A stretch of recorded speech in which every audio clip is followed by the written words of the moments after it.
All right, what's up, guys? Back at it again here in the Move Up Lab, and we've got a really great video for you. So my name's Winston. I run a company called Move Up Consulting, and we help moving businesses with hiring, recruiting, and building better teams overall. So we just want to give you some value here. We're working on a series right now where we're talking about how to raise the standards inside your moving business.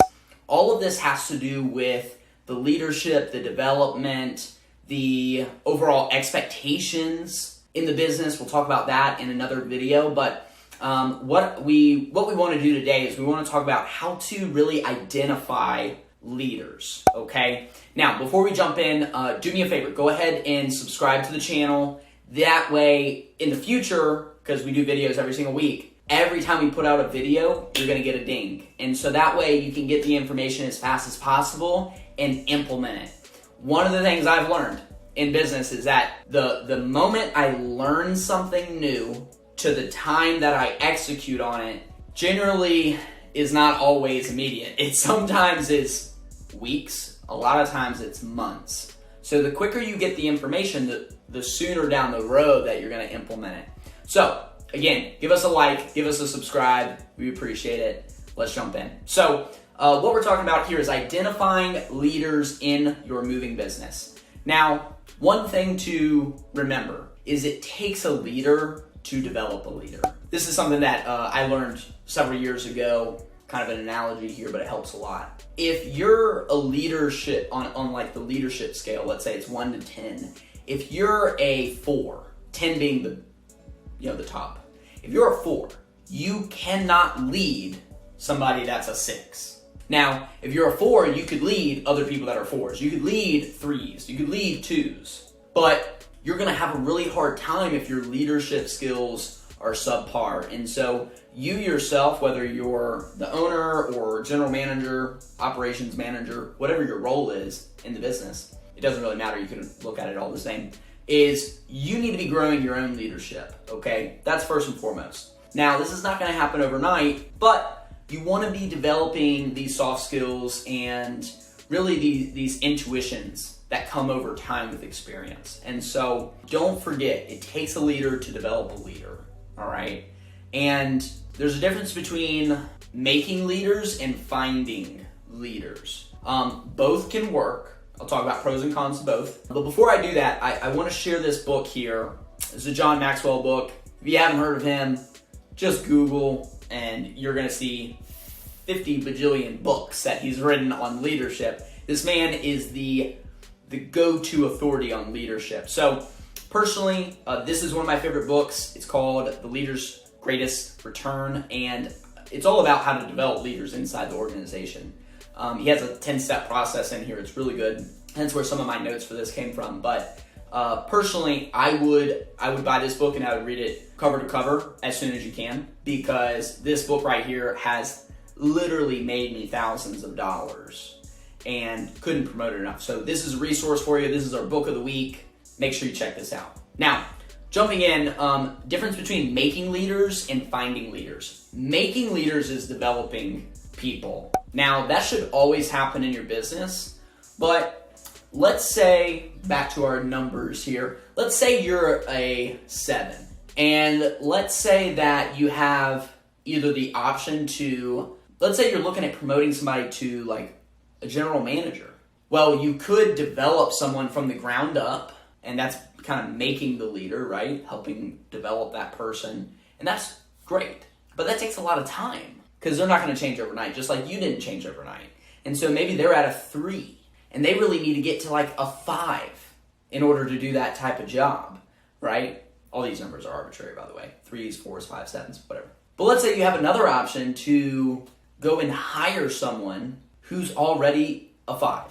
Well, you've got to decide, like, do you have the bandwidth and the time and energy to invest, and are you patient enough to develop the person and help making them into a leader? Or would you rather spend more resources maybe up front and go find that leader? So either way, you're going to need to have the skills of identifying leaders. And so some of those things that I think are huge is, first and foremost, you need to take inventory taking inventory of your depth chart, looking at your roster, evaluating that, learning how to, on a weekly and monthly basis inside your business, evaluate the staff, evaluate your team. As you start growing, you should really be drawing your org chart out. If you don't know how to do that, just Google it. It's pretty easy. YouTube it, whatever.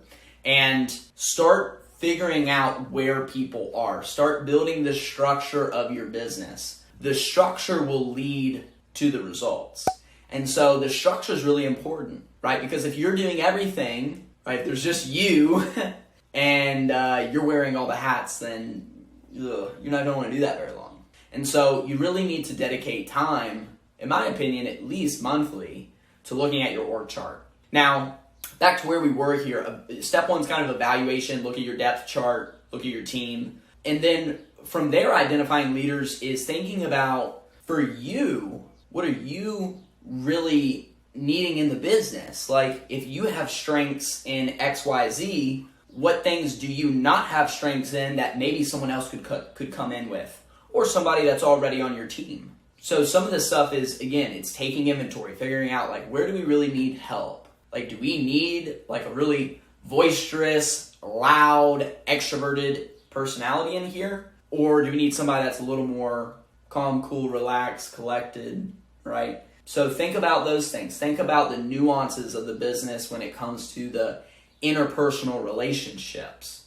Identifying leaders generally is a multi-step process, because you're not going to do like a phone interview and just be like, that guy's a leader, which we're all culprits of this mistake. You do an interview, right? And you're like, I just found the next franchise partner. This guy's you're interviewing for like a mover. This guy's going to be the next franchise partner. This person was amazing. And then they're gone after a week, right? So understand that identifying leaders is a multi-step process, but you're looking for key ingredients that are long-term pieces to the puzzle. And so, I look for things such as, loyalty. I look at things like humility and the things that are maybe not as common. I want to find people who really value developing other people, because ultimately I'm working on developing this individual in the business,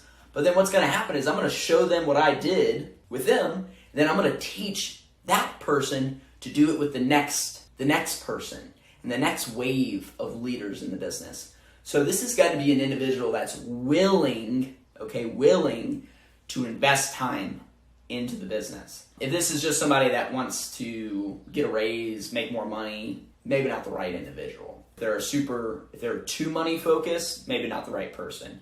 If they're influence focused, meaning they're big on influencing people, developing people, now that gets into a good area, right?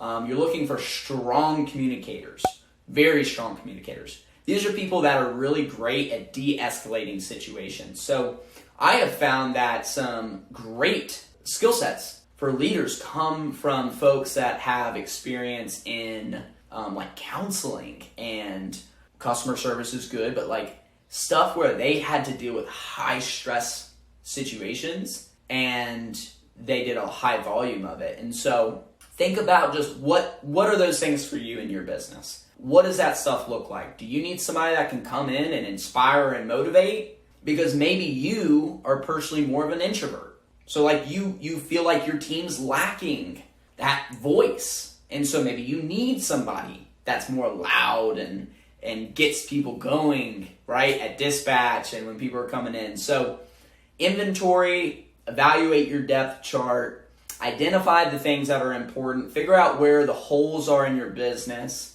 and go from there. There's so many things to look at, but identifying leaders is huge, absolutely massive. And if you have more questions, we would love to have the conversation continue.